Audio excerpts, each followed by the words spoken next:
Some men don't die from bullets. They die from the moment the West decides they're inconvenient. The rope snapped tight around Tom's throat before he even saw who threw it. His horse screamed and reared. Tom's boots skidded as the noose yanked him backward, crushing the air from his lungs. The street blurred into boots and barrels and faces that didn't run away.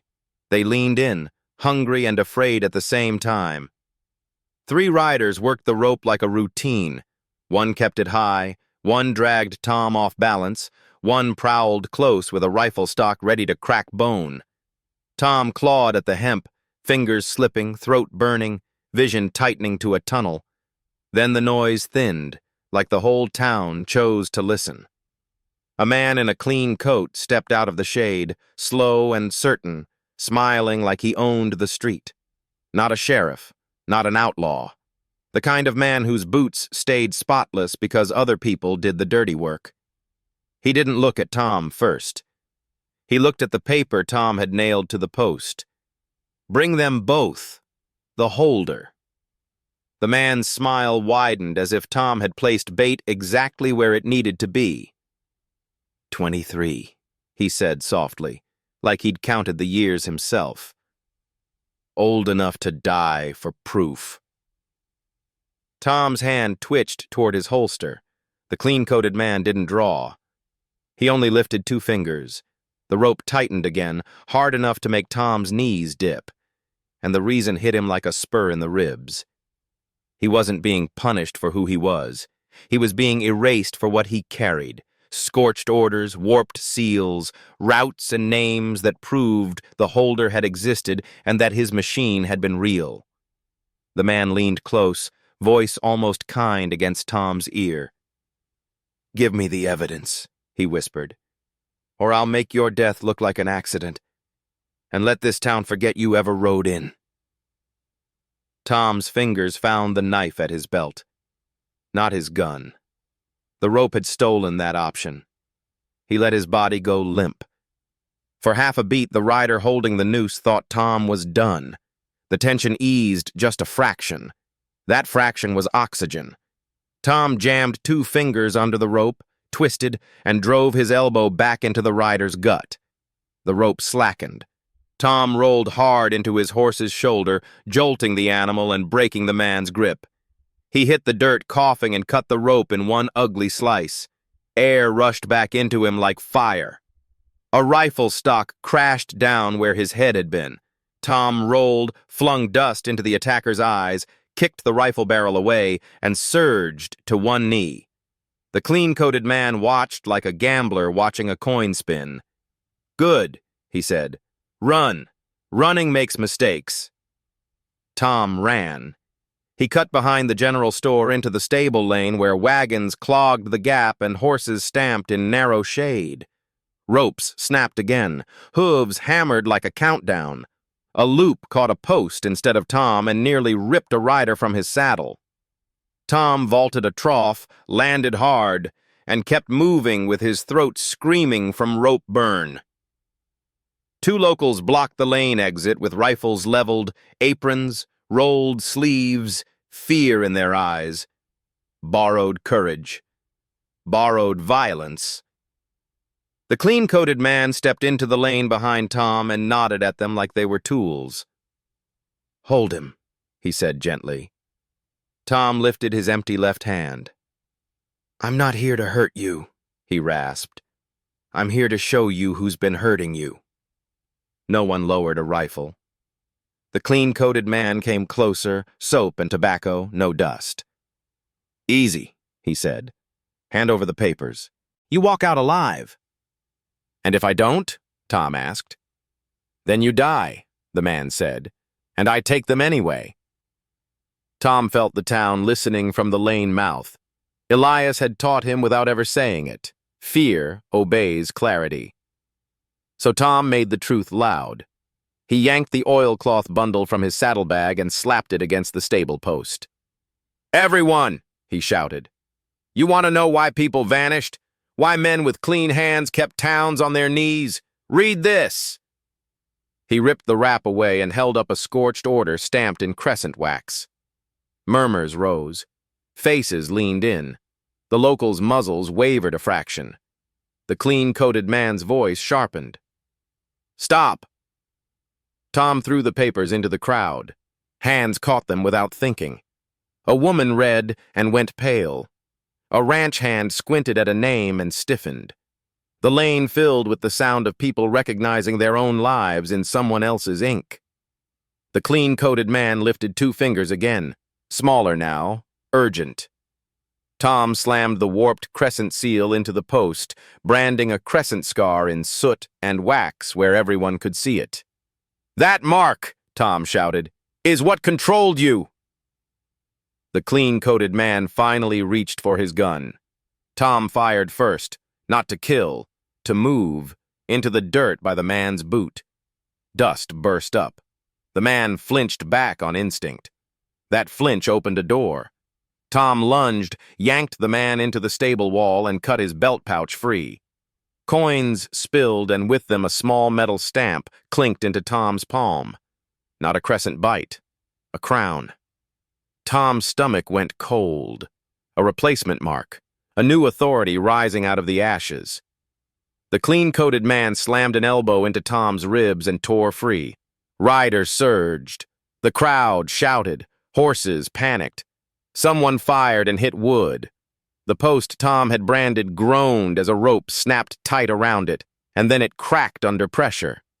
The sudden break spooked the stable horses, and chaos exploded the lane. Tom used the chaos like oxygen. He shoved through bodies, sprinted back into open street, grabbed his horse's reins, and swung up as a bullet sparked off his saddle horn. He rode. Dust and scrub swallowed the town behind him. He didn't slow until the buildings were a smudge and his lungs stopped tasting rope and started tasting blood. He opened the pouch with shaking fingers. Under the coins was a folded note sealed in fresh red wax with the crown mark. Recovery fee, payable in names, return all proof, deliver the courier. So that was him now. Not a man. A delivery. Tom kicked his horse forward anyway. He didn't ride straight. He rode crooked, the way Elias used to, never giving the same horizon 2 heartbeats in a row. He cut through scrub, crossed a dry arroyo, then doubled over a cattle trail to muddy the count of hoofprints. From a rise above town, he looked back once. The clean-coated man stood in the street below, perfectly still, watching the way you watch a clock. No anger, no urgency, just certainty. That was what turned Tom's blood colder than the rope ever had. This wasn't a hunt fueled by pride. It was a collection. Tom touched the raw groove on his neck and swallowed the burn in his throat. Elias had died to kill a master. Tom was learning the West didn't need a master to keep hurting people. It only needed men who knew how to profit from fear. Then a second sound rode the wind. Hoofbeats, far and steady, taking the long line to cut him off. Tom turned his horse and disappeared into the low country. He rode into a shallow creek bed and guided the horse upstream to wash away tracks.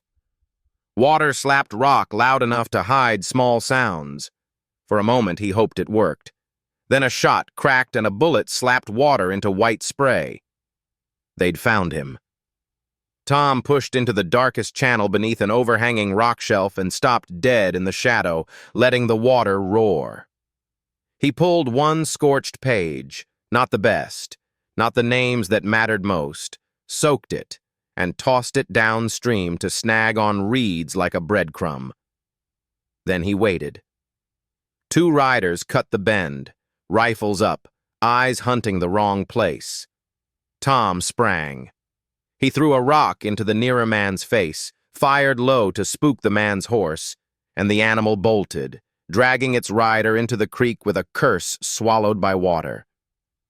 Tom mounted and burst out the far side before the second rider could reset. He rode hard until the land broke into low mesas and wind sliced sideways. The riders didn't stop at the creek. They adapted. Tom heard them on the high ground, moving parallel, letting the water hide their approach while they searched for the next place the land forced him to choose. The creek narrowed into a rocky chute and then died into cracked mud. Tom swung out of it before his horse could break an ankle, climbed a low ridge, and found himself on switchbacks carved by wagons that didn't want to meet each other. Wind slapped him sideways. His horse fought for footing. Above, a silhouette appeared with a rifle braced, too patient to be a drunk outlaw. Tom didn't fire back. He snapped a shot into the loose shale beneath the shooter instead. Rock slid. Dust burst. The silhouette scrambled as the ledge crumbled under his boots. It wasn't a kill. It was time. Time bought a bend. A bend bought another breath. But recovery didn't chase like men who wanted revenge. They chased like men who knew the map. Twice Tom saw riders ahead on distant ridges, already shifting to cut him off. Once he saw a hawk circle and realized it wasn't hunting rabbits, it was following the movement of men. He checked his saddlebag while riding and felt his stomach drop. One corner of the oilcloth bundle had torn in the creek. Paper edges were damp, fragile. Evidence didn't just need guarding, it needed surviving. Tom veered toward a line of boulders and ducked behind them long enough to rewrap the bundle tight. His hands shook with anger as much as fear. Elias had died so these pages could live. Now the pages were bleeding too.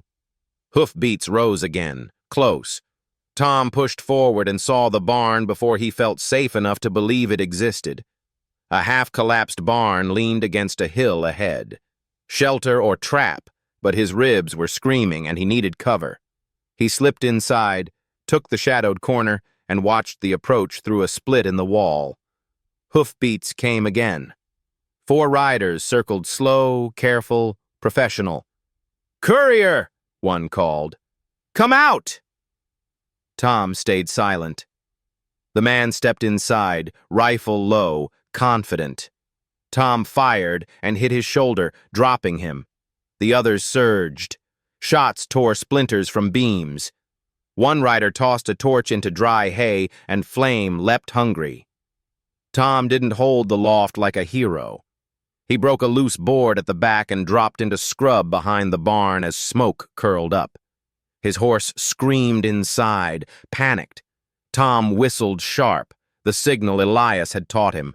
The horse burst out through the barn door as fire took the hay, slamming past a rider and knocking him down. Tom grabbed the reins and mounted through smoke. Then he saw a figure on a ridgeline, slight, fast, pointing at a narrow pass between boulders. Tom trusted the gesture because he had no time not to. He plunged into the pass. Stone closed in, brush scraped his arms, and the rider's hoofbeats scattered behind him as they tried to adjust. The pass opened into a low ravine choked with mesquite. The figure was there again, already ahead like she knew every cut in the land. "You're riding loud," she said. Tom kept his rifle up. "Who are you?" "Someone who used to deliver for them," she said, "and someone who doesn't want to anymore." Hoofbeats rose again, circling. Tom's eyes narrowed. "You ran recovery." "I ran messages," she said. "I know their whistles, their dead drops, where they wait." "What's your name?" She hesitated like names were liabilities. "Wren," she said. "Not the name they know." Tom took it. "Then help me keep the proof alive." Wren pointed toward a public crossing ahead. "If you want to live," she said, "you make them chase you into witnesses." They rode hard and reached the crossing by late afternoon. A trough, a notice board, 2 wagons, a few tired travelers. The kind of place recovery hated because eyes were currency. Tom dismounted and nailed a clean sheet to the board, then pinned a scorched order beneath it. He pressed the warped crescent seal into the wood, leaving the bite scar visible. Finally, he held the crown-stamped recovery note up where everyone could see. People gathered. Reading began before understanding. Hoofbeats arrived like a verdict. The clean-coated man dismounted and walked forward, smile thinner now. "You can't help yourself," he said. "You have to perform." Tom lifted the crown stamp he'd stolen. "You dropped this," he said. The man's eyes hardened. "That isn't yours." "It's proof," Tom said, loud enough for the crossing. "And this," he added, tapping the recovery note, "is what you call payment." The clean-coated man's gaze flicked to Wren, and recognition flashed, fast and ugly. "You," he said, voice turning cold. Wren didn't flinch. "I walked away." The man raised 2 fingers. A rider moved with a torch toward the board. Wren shot the torch out of his hand. The flame died in dirt. Silence slapped the crossing. For a heartbeat, nobody moved. You could hear the trough water dripping. You could hear a wagon axle creak. You could hear Tom's breath scrape through a throat that still remembered the rope. The clean-coated man looked from face to face and measured them. He wasn't scared of guns. He was scared of witnesses who stayed. He nodded once and changed tactics. A rider seized a preacher by the collar and dragged him forward, muzzle pressed against the man's jaw. "Drop the papers," the rider snarled, "or he drops!" The preacher froze, eyes wide. Tom's finger tightened on his trigger, then loosened. If he fired, the rider might jerk and the preacher might die. If he didn't, the board would burn and the crossing would go back to pretending it never saw anything. Wren lifted her chin at Tom, a sharp look that said, "Not like them, smarter." Then she whistled. 1 short note, then 2, clean and precise. 3 of the riders flinched like dogs hearing a command they hated. For a blink, they looked the wrong way, searching for the source of an order that wasn't coming from their leader. Wren used that blink. She fired once, not at the rider's head, but at the strap of his rifle sling. The leather snapped. The rifle dropped, clattering on stone. The muzzle slid off the preacher's jaw. The preacher stumbled back, alive. That single non-lethal shot changed the air because it proved something the West rarely allowed. The collectors could be stopped without becoming them. The clean-coated man's face tightened. "Enough," he said, voice losing its velvet. "Burn it."